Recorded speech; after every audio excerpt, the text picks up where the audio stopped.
Gravando. Então, vamos lá. Então, nas duas últimas aulas, nós estivemos estudando as ações do Espírito Santo, né? Então, a gente primeiro, duas aulas atrás, a gente viu coisas que o Espírito Santo faz, que são características próprias dele, né? Que são diferentes, por exemplo, do que Jesus faz, do que o Pai faz. Então, o Pai, ainda que sejamos três, seja um só, você tem formas de agir de forma diferente, né? Então você tem Deus Pai, o Criador, o Planejador, enfim, o Organizador, Deus Filho, o Executor, né? Que é quem faz a obra praticamente, e diz, né, em João mesmo, o livro que a gente está lendo agora, que sobre ele foi feito tudo que foi feito, tudo que existe, que ele é a pedra fundamental, né? Em outros textos dizem também que Jesus, ele é sobre ele, né, todas as coisas foram feitas, e o espírito, ele age de forma mais íntima, né, ele age diretamente em nós, então ele age ensinando, curando, dando dom de profecia, dando capacidade para escrever, dando capacidade para falar, né, então você tem que, só de você abrir a boca, você não precisa nem saber o que falar, mas você abre a boca para falar, o espírito fala por nós, né, então você tem o espírito agindo, é, tirar esse negócio aqui, porque tem duas vezes eu aqui. Pronto. Então você tem o espírito agindo no meio de nós de uma forma própria, de uma forma característica. E nós estivemos estudando isso duas aulas atrás. Na aula passada nós estudamos os dons, né, do Espírito Santo, que são muito conhecidos, esse texto é bem conhecido lá em Coríntios. A gente viu esses dons, só que além dos dons, a gente tem também os frutos do Espírito. Então, quando você tem o Espírito Santo de Deus, quando você recebe o Espírito, quando você aceita o trabalho redentor de Jesus Cristo, você recebe esse Espírito e ele te dá, ele te capacita para fazer a obra. Então, você recebe dons e você manifesta esses dons por meio de frutos. E a gente estudou na última aula, tá? Quem não viu, fica aí a propaganda, pega o vídeo aqui no canal, peraí, deixa eu ver onde é que tá. Aqui, eu vou botar o link aqui. Quem está me vendo ao vivo acha que eu estou ficando doido, mas eu não estou, só um pouquinho, tá? Mas quando eu for botar o vídeo no YouTube, eu vou botar o link lá para quem perdeu a última aula, para a gente ver quais são os frutos do Espírito.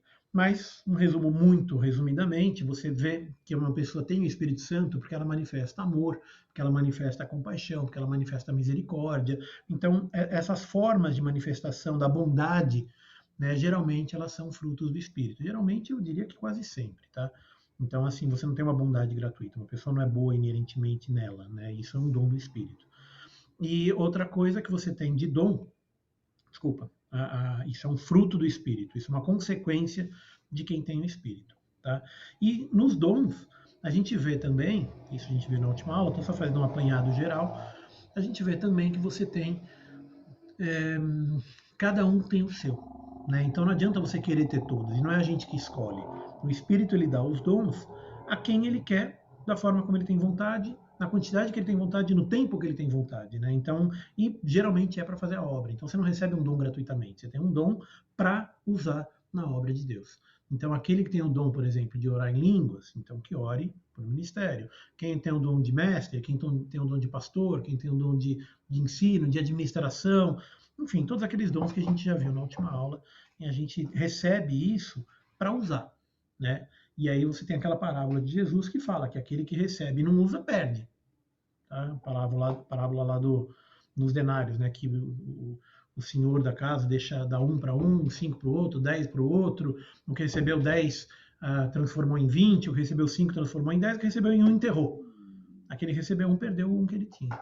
Né? Quem tinha mais e usou e deu frutos. Então esse é o ponto. A gente tem, na nossa vida cristã, não é só receber, né? Porque é uma tendência a gente sempre pedir para Deus. Deus me dá. Ah, me dá isso, me dá aquilo, me dá aquele outro, não me dá, me dá, me dá.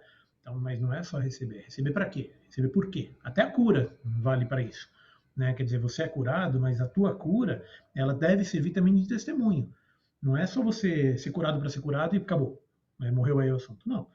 Então, ela serve também, o milagre, ele serve também para testemunho, para que as pessoas que estão em volta, os médicos, enfermeiras, familiares, enfim, para quem soube daquela situação de doença, saiba também da cura, de uma cura milagrosa. E aí você, sabendo disso, você pode testemunhar a respeito do poder de Deus, a respeito do poder de Jesus e a respeito da ação do Espírito Santo na tua vida. Então, isso aí foi um resumo muito resumidamente das nossas 2 últimas aulas. Quem perdeu está lá no YouTube, dá para ver. E na aula de hoje a gente retoma o tema do Evangelho de João. Esse Evangelho, eu já falei isso algumas vezes, mas eu deixei ele para o final porque ele é um dos mais ricos, ele é um dos mais complexos, né? Ele é um dos mais... Eu acho que é um dos que eu mais gosto, né? Eu acho que eu já falei isso de todos os livros da Bíblia, né? Teve algum que eu falei que eu não gosto? Deixa eu lembrar. Qual que eu não gosto? Eu não sou muito fã de Cantares, mas fora isso, de todos os outros eu gosto. Mas enfim, o Evangelho de João eu gosto também, porque ele tem essa Por que você não característica. gosta de Cantares? Eu não sou muito fã de poesia, basicamente isso. Não tem nenhum outro motivo especial. Né? Tem algumas coisas legais, mas é um livro que não. Você não é romântico, então, entendi. Mais ou menos. Mas não daquele jeito lá de cantar. Aquele romantismo lá é um romantismo muito, como é que eu posso dizer, muito do campo para o meu gosto, né? Então, vamos lá. Mas aí o livro de João, o Evangelho de João, ele mostra Jesus com uma característica mais humana, não humana, mas assim, ele mostra o poder, ele mostra o milagre, mas ele mostra também a questão do amor. E ele mostra também Jesus como sendo o juiz. Né? Logo no começo, a gente já viu isso algumas aulas atrás, que Jesus, ele é o juiz, que Deus deu a ele esse poder de ser juiz. E ele tem esse poder porque ele se fez homem.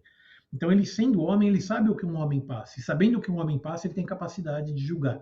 Tá? E aqui não entendam capacidade como competência, mas capacidade no sentido de ele pode porque ele já passou por isso. Então, ele pode. Né? Então, é mais ou menos nessa linha. Não é no sentido de conseguir ou não conseguir. É no sentido de ter a permissão ou, digamos, uma autorização legal, vamos colocar dessa forma, para poder ser o juiz. E isso foi uma coisa que foi uma autorização que o próprio pai deu. E aqui no texto de hoje a gente vai ver como que ele usa isso. Né? Tem um pedacinho no texto de hoje, guarda essa informação, daqui a pouquinho eu volto nela e falo, esse aqui é o versículo que eu citei no começo. A gente vai ver que Jesus, ainda que ele tenha todo o poder e toda a autoridade dada por Deus nos céus e na terra, a gente vai ver como é que ele usa isso. Né? E isso também é um exemplo para a gente, porque ele não usa isso de forma autoritária, ele usa isso de forma humilde e a gente vai ver como. Então, abram suas Bíblias em João 12, continuando o texto que a gente viu há 3 aulas atrás. 3 aulas atrás, nós vimos a ressurreição de Lázaro. Tá? Também é um texto muito conhecido, não vou voltar nele, mas basicamente aqui é a continuação, é o que acontece logo depois da ressurreição de Lázaro. Tá? A partir do capítulo 12 de João, deixa eu projetar minha tela. Cadê? Share screen.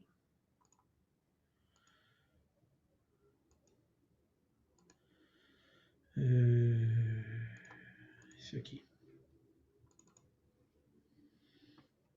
Pronto.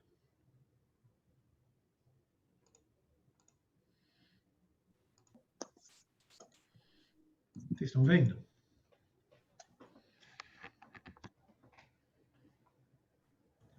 Abriu a Bíblia aí? Sim. Essa letrinha está muito pequena? Quer que aumente um pouco? Ou dá para ler? Sim. Até dá, se aumentar melhor um pouco, né? Então, um pouquinho, então vai. Pronto. Então, o texto Renato, sua aula é para, eu acho que é pelo menos para os mais de 40, né? Mais de 40 é o tamanho da letra, né? É a letra 46. Então, né? Considera, por favor. Eu já estou no 50, tá? Eu não tenho vergonha de falar, não. E eu com 78 vou dormir? Ei. Para millennials. Não, fica aí, fica aí. É acima de 40, mas 70 pode ficar ainda mais um pouquinho. Bom, então aqui acontece que Jesus ele tinha acabado de ressuscitar Lázaro e logo em seguida ele foi para a casa de Lázaro, ele foi para Betânia, onde estava Lázaro, de quem ele ressuscitara, né? E ali eles fizeram uma ceia. Então tem aquela passagem que Marta vai e lava o pé de Jesus e enxuga com o cabelo. Então, a passagem ela tem uma beleza em si só, né? Ela própria é uma passagem bonita de dedicação, de humildade, dá para pregar bastante coisa sobre essa passagem específica, mas eu quero mencionar só 2 coisinhas aqui, porque a gente também é um texto conhecido, tá? Então não vamos ficar muito tempo nele. Mas 2 coisas que eu quero enfatizar. 1 libra de bálsamo é bastante bálsamo, tá? Eu não peguei a conversão, mas é um tanto, é uma bacia, é um negócio, é bastante, tá? E bálsamo é um perfume muito precioso. Então aqui ele já diz que ele era bastante precioso, E mais embaixo a gente tem uma ideia melhor do preço. Porque ele menciona, João menciona, que foi 300 denários. Denários, para você ter uma ideia, era mais ou menos o salário diário de um trabalhador. Então, 300 denários é aproximadamente um ano de salário. Esse era o preço do bálsamo que ela usou para lavar o pé de Jesus. Um ano de salário. Tá? Então, é assim, você acha que um perfuminho da Chanel é caro? Tenta comprar 10 litros do perfuminho da Chanel, você vê quanto é que vai custar. Foi mais ou menos nessa linha, tá, o que ela fez. Então, assim, era O muito... perfume mais caro da Natura é 300 e pouco reais. Já acham caro? Então, 300 e poucos reais. Se a gente pegar 3 desse vezes 12, são 36 desse, mais ou menos foi o tanto que ela lavou o pé de Jesus. Mais ou menos. Então, Quanto assim, dá? pra ter uma Quanto dá aí ideia, os matemáticos? né? Quanto que dá aí esse valor? Dá uns 10 mil reais, mais ou menos, em dinheiro de hoje. Mas aqui eu estou Então, fazendo uma conta de cabeça, tá? Não estou fazendo uma conta detalhada. disse, em outra pregação, disse que ela estava guardando para noite de núpcias, né? Então, O eu dia do não sei casamento. por que ela tinha tanto bálsamo de nardo puro na casa dela. É um valor Disse que muito era caro pra gastar. para o dia do casamento. Pode ser para o dia do casamento. E Jesus fala para guardar isso para o dia que me embalsamarem. Então ela obviamente não usou o tanto todo, né, o jarro todo, não sei quanto que tinha ali. Ela usou só um tanto para lavar o pé dele, mas não foi pouca coisa. Tá? Então o que ela deu foi aquela ideia de que você dá tudo o que você tem, né, para Jesus, literalmente. Nesse caso foi literalmente para Jesus. Tá? Então, só para ter uma ideia do que foi essa ação, né? Além de você ter a questão da humildade, de você entregar, de você enxugar com o cabelo e tudo mais. E Judas ficou chocado. Judas Iscariotes ficou besta. Ele falou, mas como assim? Né? Ele achou absurdo aquele valor. E com certeza que ele achou aquele valor absurdo porque ele roubava aquele dinheiro. Não é porque ele gastava, porque ele dava para os pobres, mas o discurso que ele deu, a desculpa que ele deu foi essa. Por que não vendeu e não deu para os pobres? Né? Mas aí, olha só o que João fala. Ele disse isso não porque tivesse cuidado dos pobres, mas porque era ladrão. E tendo a bolsa, tirava o que nela se lançava. Então ele queria vender aquilo lá, botar esses 300 denários na bolsa e usar como quisesse. Era basicamente o que ele queria ter feito ali. Né? Não porque ele tivesse cuidado. Ó, a título de curiosidade, tá? Uma conversão mais ou menos em reais de 300 denários seria mais ou menos R$ 9.900. Então meu chute não foi tão longe. Eu botei Quase 10 mil, vai. Então, o perfume era da linha Natura, não era da linha Chanel. Oi? Ué, Não, eu não você entendi. fez uma conta em cima do valor que a Rita passou do perfume mais caro da Natura, né? Então, era um perfume na linha Natura, não na linha Chanel. Mas assim, o ponto aí não é tanto o perfume, nem o Natura, nem o Chanel, mas o ponto aí é que foi um perfume caro. Né? E foi muito cheiroso e muito precioso. Então, o que ela entregou não foi pouca coisa, o que ela fez não foi pouca coisa. Né? E aí, Judas Iscariotes ficou revoltado com aquilo porque ele queria a grana, grana, grana. Na continuação, na hora que acabou a festa, teve uma numerosa multidão que soube que Jesus estava ali, e aí eles foram para ver Jesus e para ver o Lázaro, a quem ele ressuscitara dentre os mortos. Mas os principais sacerdotes resolveram matar também Lázaro. Gente, é um negócio impressionante quando eu vejo essas histórias dos sacerdotes e fariseus e saduceus. Jesus está fazendo um milagre, eles estão querendo desfazer o milagre de Jesus. Quer dizer, o cara ressuscitou Lázaro, eles queriam matar Lázaro de novo. O homem tinha acabado de voltar do morto, eles queriam devolver ele para o mundo dos mortos. É uma coisa doentia, né? O que esse povo pensava É uma coisa absurda, né? Queriam matar Lázaro porque Jesus tinha ressuscitado ele. Mas ok, vamos seguir em frente aqui. E aí a gente tem aquela passagem da entrada triunfal. Essa passagem ela está repercutida em todos os... O que foi isso? Alguém anotou uma linha aqui.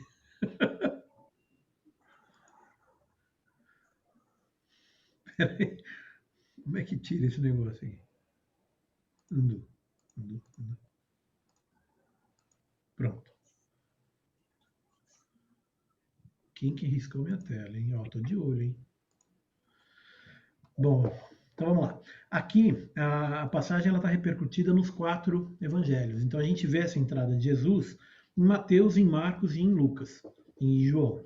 Tá? Você pode ver que nem sempre tem, a passagem que João narra, nem sempre está nos outros evangelhos. Às vezes está em um, às vezes está em 2. Então, por exemplo, o Jesus ungido por Maria em Betânia está em Mateus e está em Marcos, mas não está em Lucas.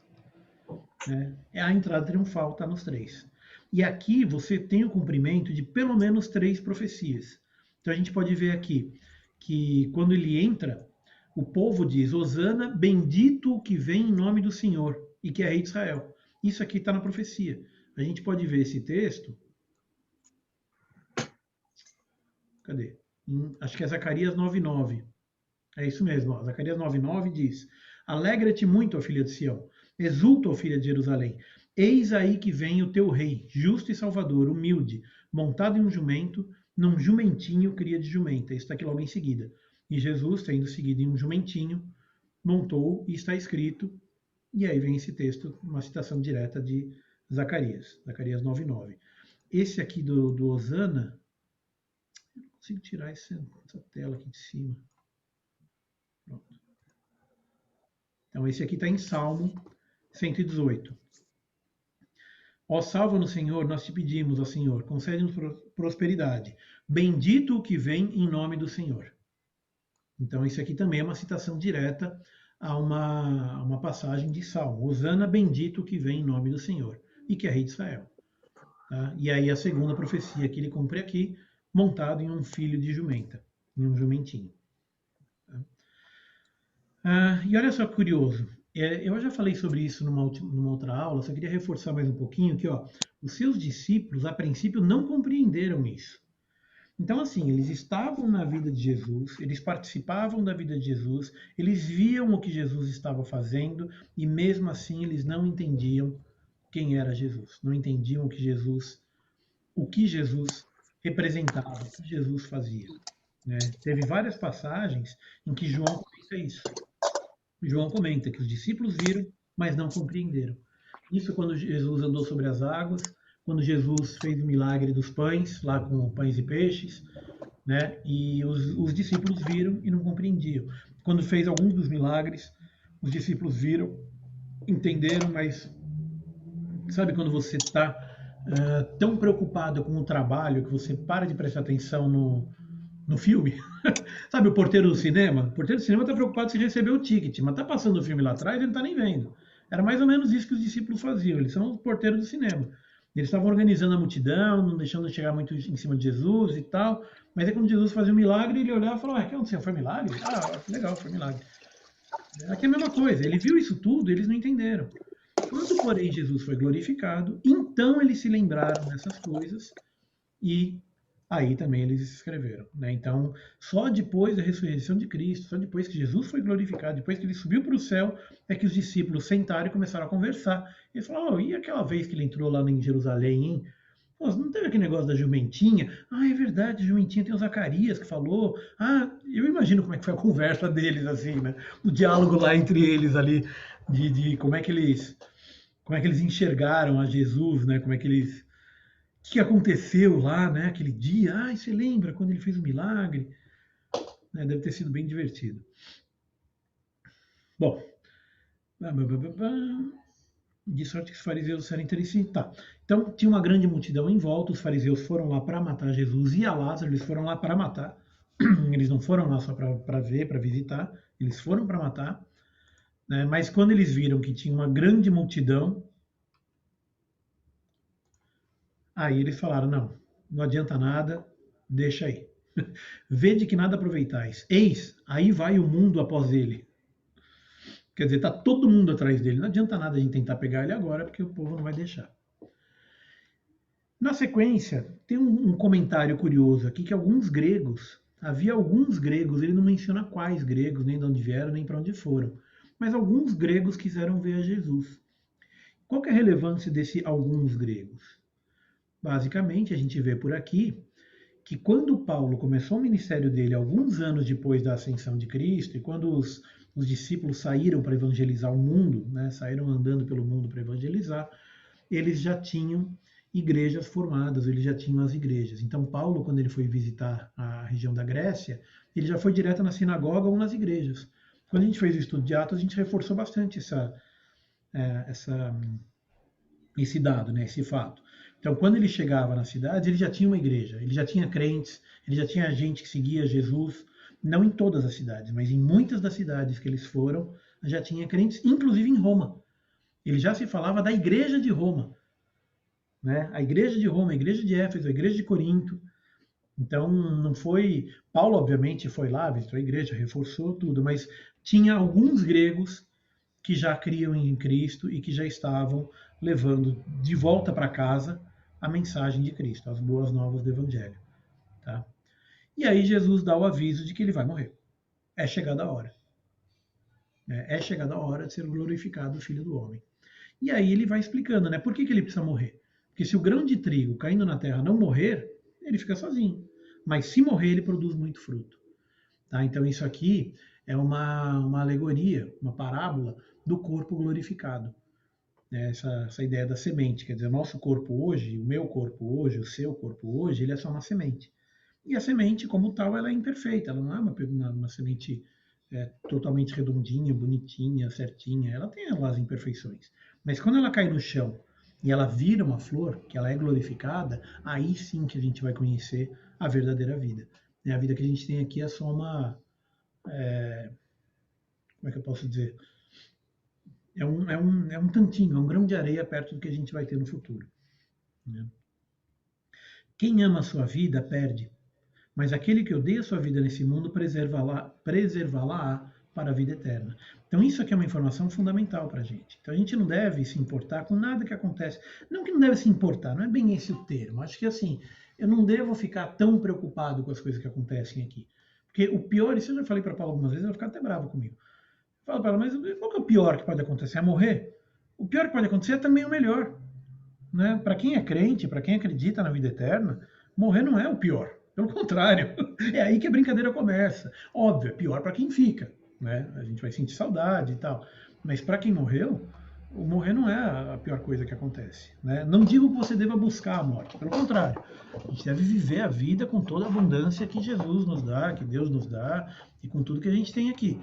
Né? Então, a vida abundante não se limita a dinheiro. Aliás, pelo contrário, ela não pode depender de dinheiro, não pode... A vida abundante, ela se dá quando você tem amor, quando você tem afeto, quando você tem uma família, quando você tem amigos. Essa é a vida abundante. Né? Não importa se você tem ou não tem dinheiro, não importa se você tem ou não tem saúde, não importa o que você tem ou deixa de ter. O que importa é o que você crê, né? E as pessoas que estão contigo. Porque ele diz aqui, ó, quem ama a sua vida vai perder. Mas quem odeia a sua vida nesse mundo vai preservar para a vida eterna. Então isso aqui é uma lição muito importante para a gente guardar. Né? Que eu não devo amar tanto assim a minha vida aqui nesse mundo que eu vou desprezar, por exemplo, a vida futura. Né? Ah, não, vou aproveitar tudo que eu puder aqui, vou fazer tudo que eu puder. Aí faz todas as besteiras que não pode e faz também porque acha que tudo que eu posso eu vou fazer. Não é assim, né? A gente deve fazer tudo com moderação e guardar a nossa vida para a vida futura, para a vida eterna. E se alguém me serve, aqui estou lendo a partir do 26, tá? Estou no 12, 26. Se alguém me serve, siga-me. Onde eu estou, ali estará também o meu servo. E se alguém me servir, o Pai o honrará. Agora, aí de novo a questão do servir. Ó. Se alguém me servir, o Pai o honrará. Então, a vida cristã não é só ir na igreja assistir culto. Tá? A vida cristã é servir ao reino. É você fazer o que você pode para que o reino a mensagem do reino seja levada a todas as partes. Seja na tua casa, seja no teu vizinho, seja no teu bairro, seja na tua cidade, país, no mundo. Né? Então, assim, essa mensagem ela tem que ser divulgada. E nesse mundo moderno que a gente vive, cada vez mais a gente precisa divulgar essa mensagem, porque esse mundo está cada vez mais louco. Né? Tem umas polêmicas modernas aí, que eu não vou nem entrar no mérito delas, mas se a gente não guardar a nossa vida, se a gente não guardar a nossa fé, a gente é facilmente levado a crer, né, no que o mundo prega, a crer no que a TV prega, a crer no que está aí sendo bombardeado o dia inteiro pela mídia, pela música, pelo filme, A gente tem que tomar muito cuidado. Né? A nossa linha de fé tem que ser sempre a palavra. A gente não pode vacilar com isso. Porque é muito fácil cair. né? O mundo, ele dá as coisas que são bonitas, que são gostosas, que são atraentes, né? O diabo, ele não vem de uma forma com chifrinho e rabinho, ele vem de forma atraente, ele vem de uma forma gentil e delicada. E é fácil, né? O Apocalipse, ele diz que naqueles dias até... acho que não tem Apocalipse, o texto está antes disso, mas naqueles dias até os crentes, eles poderão cair. E a gente está chegando perto daqueles dias, então toma cuidado. Toma cuidado. E ser crente não é só ouvir, é servir. E se alguém me servir, o Pai o honrará. Você vê que aqui ele não diz, se alguém crer em mim, o Pai o honrará. Se alguém crer em mim, será salvo. Essa é uma promessa. E aqui é outra. E se alguém me servir, o Pai o honrará. Então, crer para salvação. Servir para honra. Tá? De novo, não é buscando a honra que eu devo servir. Eu devo servir com humildade. Mas é servir a Cristo, é servir ao reino. Tá? Bom, agora está angustiada a minha alma. Está aqui o lado humano de Jesus. Né? A alma dele está angustiada. E que direi eu? Pai, salva-me dessa hora. Mas precisamente com esse propósito eu vim para essa hora. Então ele está vendo que está chegando a hora dele. Não teve ainda aquela ceia da Páscoa, não teve ainda a questão da prisão, mas ele está começando a ficar angustiado porque ele sabe o que vai acontecer. Ele veio para isso. Ele sabe que ele vai sofrer, ele sabe que vai doer na pele, literalmente, vai doer na carne. E aí ele pede, Pai, glorifica o teu nome. Não é o meu nome, é o teu nome. Pai, glorifica o teu nome. E então veio uma voz do céu. Eu já o glorifiquei e ainda o glorificarei. E a multidão, pois, que estava ali, essa é uma passagem que é curiosa, porque a gente sempre pensa na entrada de Jesus como sendo aquela festa. O pessoal jogando folhinha, jogando flores. Jesus está entrando, hosana, música, dança, todo mundo feliz. Mas ninguém lembra que Deus, ele próprio, abriu o céu e falou lá do céu. Né? Essa é a segunda vez que acontece. A primeira foi quando Jesus foi batizado. E aí quando ele entra em Jerusalém, Deus fala de novo lá do céu. Eu já o glorifiquei e ainda o glorificarei. E a multidão, pois, que estava ali, tendo ouvido a voz, dizia ter ouvido um trovão. O que foi isso? Foi um trovão? Não foi um trovão? Foi um anjo que falou? Né? E aí Jesus explica, não foi por mim que veio essa voz, e sim por vocês. Ele já sabia o que ia acontecer. Né? Mas a voz veio para que eles crescem. E chegou o momento de ser julgado esse mundo. Perceba? E aí, esse aqui é o versículo que eu falei que eu ia... Lá no começo da aula eu falei, quando chegar o versículo, é esse aqui, ó.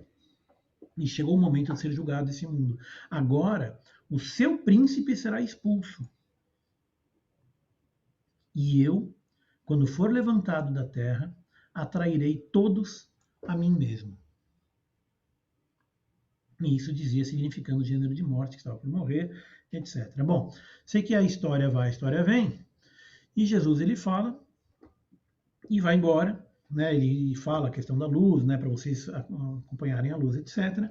E aí, humanos sendo humanos, embora tivesse feito tantos sinais na sua presença, não creram nele.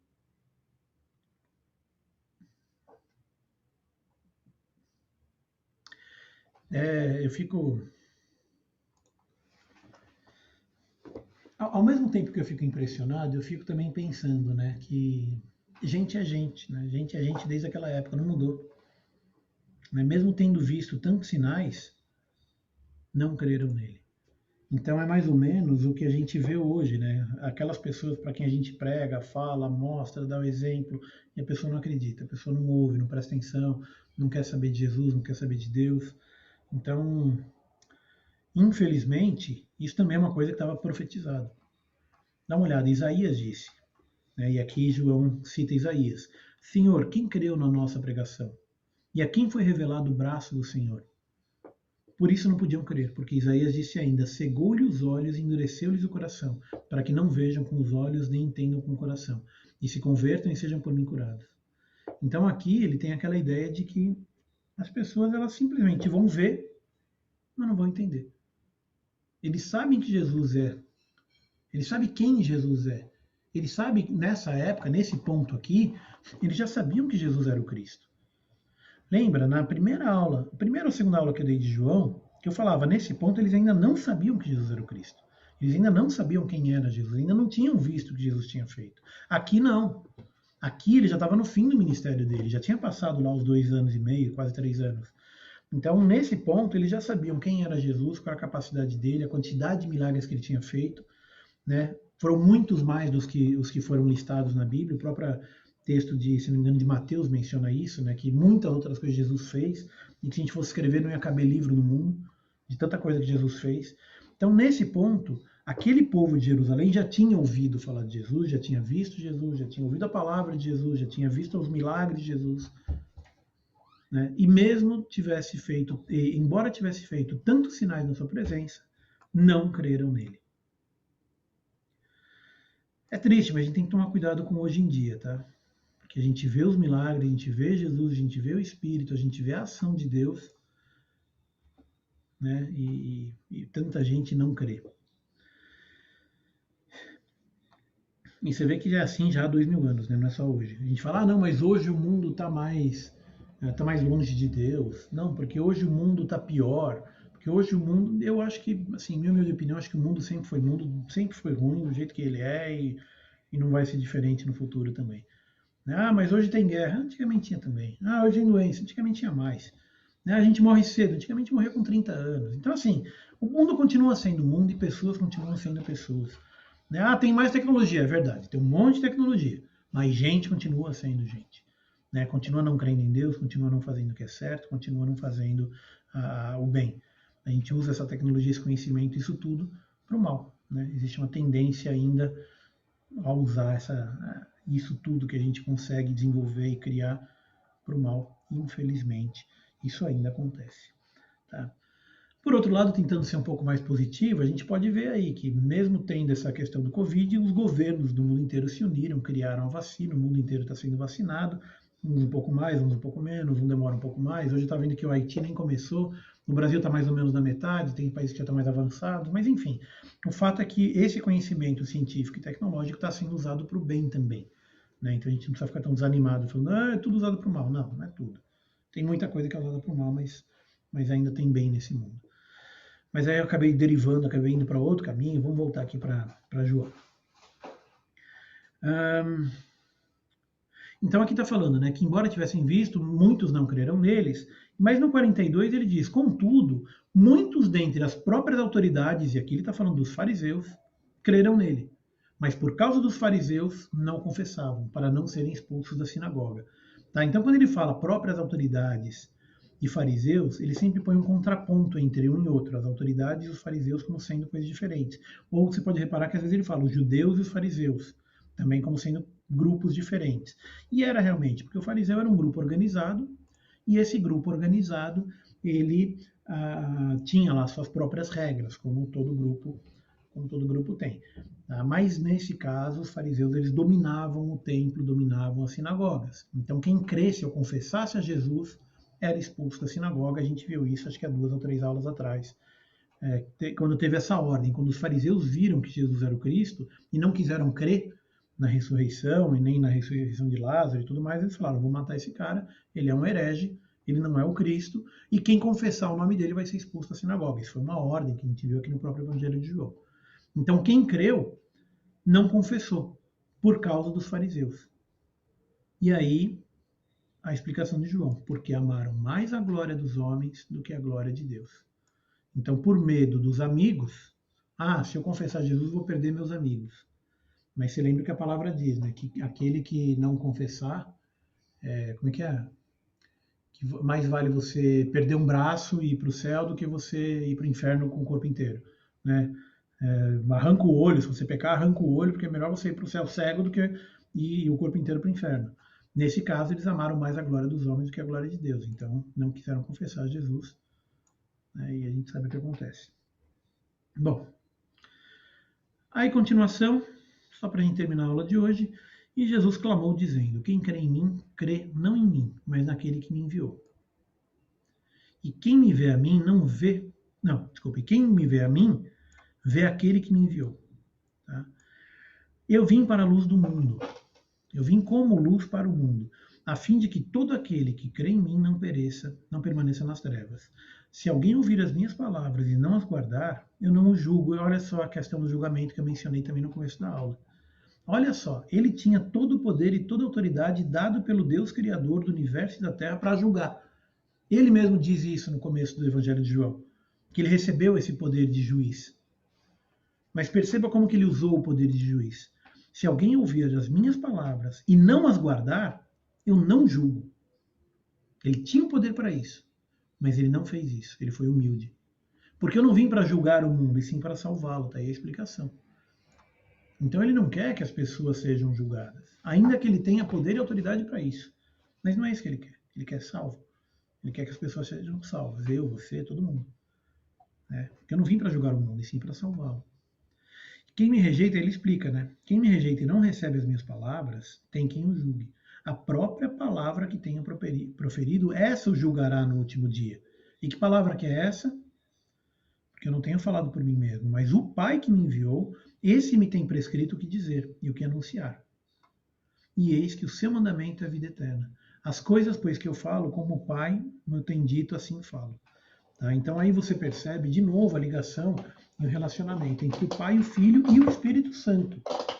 Porque o próprio Evangelho de João, e ontem também, na última aula a gente estudou isso, que o Espírito Santo ele coloca para Jesus o que ele tem que falar. O Espírito levou Jesus para o deserto. No poder do Espírito, Jesus realizou tal e tal milagre. Então, assim, a gente vê aqui que a palavra que ele profere é do Pai por meio do Espírito.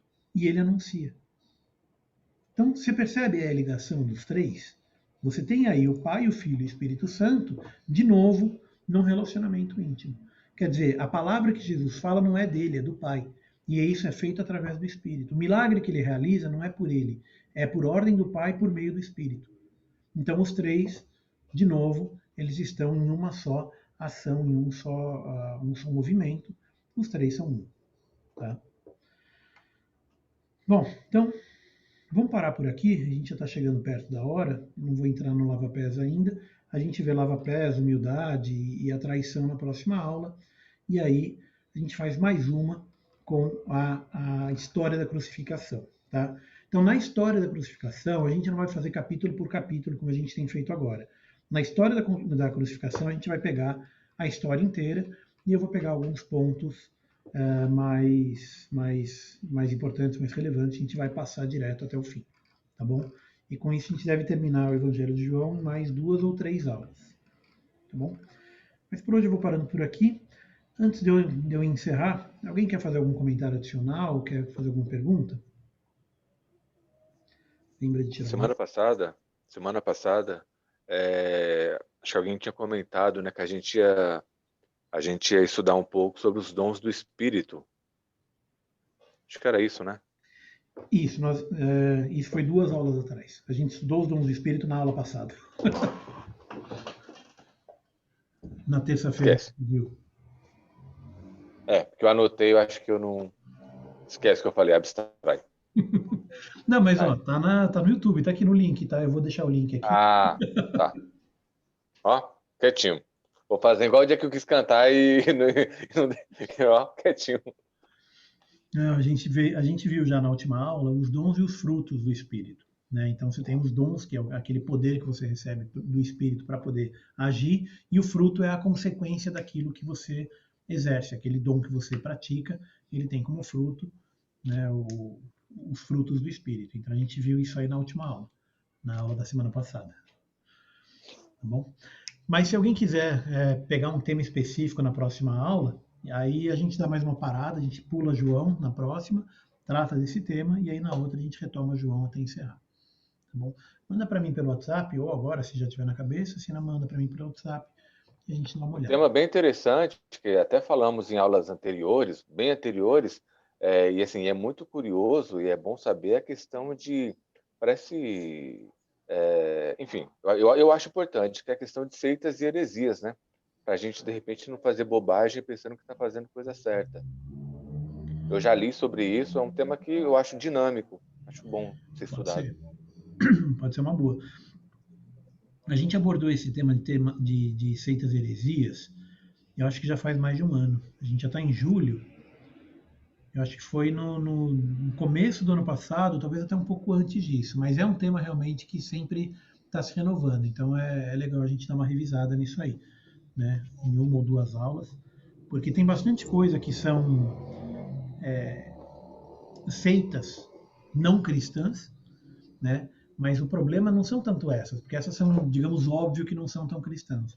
O problema são as heresias que entram no meio cristão disfarçadas, né? Então a gente tem que tomar muito cuidado, porque às vezes parece cristão, mas a hora que você vai ver o que está por trás, o que está por baixo daquilo, acaba não sendo tão legal, né? Então esse é um tema realmente muito bom. A gente pode voltar nisso aí, sim. Tá? Ô, Renato, a Carla está sugerindo. Acabei de ler aqui e esqueci. Fortalezas e falácias. Falácias, Mas em que sentido esse tema? Fortaleza e falácias no sentido de heresias também? Ou forças e... Se manifeste, irmã!